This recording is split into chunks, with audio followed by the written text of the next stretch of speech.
इकडे या बाजूला मी 9च वाक्य दिलेत आणि इकडे 8च वाक्य देणार आहे. ठीक आहे. त्या काळाच्या समोर त्याच काळातलं वाक्य फक्त एक ऍक्टिव्हचं आहे, एक पॅसिव्हचं आहे. एकामध्ये तो क्रिया करतोय, एकामध्ये तो क्रिया करत नाही.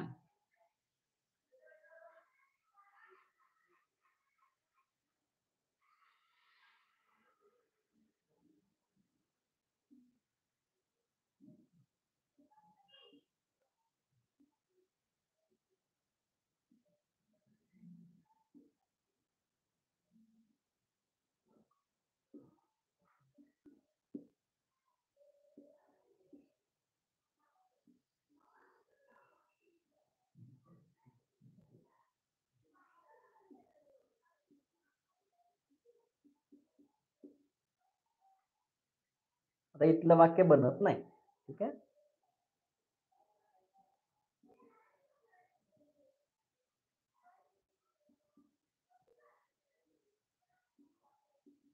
तोपर्यंत तुम्ही हे वाक्य सांगा बरं. राजू सर्वांना ढकलत होता. हे वाक्य कमेंट मध्ये सांगायचं. हा एक वाक्य बनवून देतो वरचं. फोटो पण पाठवूया याचा.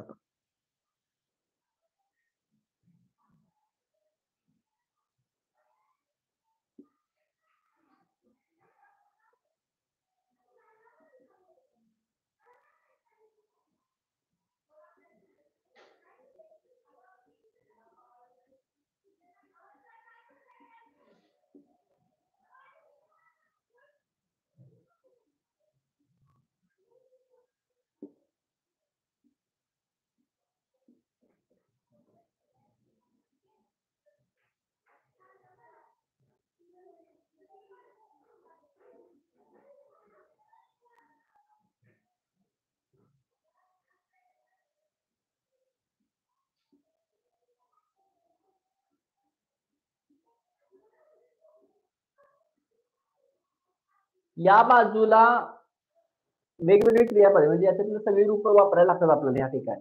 पण इकडे मात्र क्रियापदात तिसरंच रूप वापरायचं सगळीकडं. ठीक आहे. राजू सर्वांना ढकलतो हे वाक्य असं बनतंय बघा. राजू हा सब्जेक्ट आहे. राजू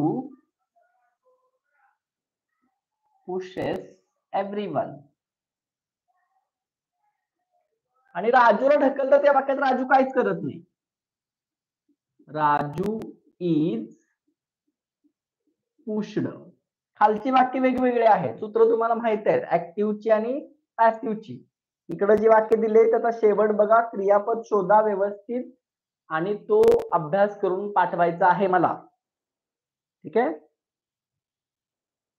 काही कळालं नाही तर मला परत म्हणजे मेसेज करा. सर समजलं नाही मला, मी सांगेन तुम्हाला. ठीक आहे.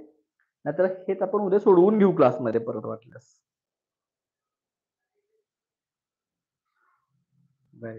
इथे आपण थांबूया. त्याचा फोटो काढून तुम्हाला मी पाठवतोय.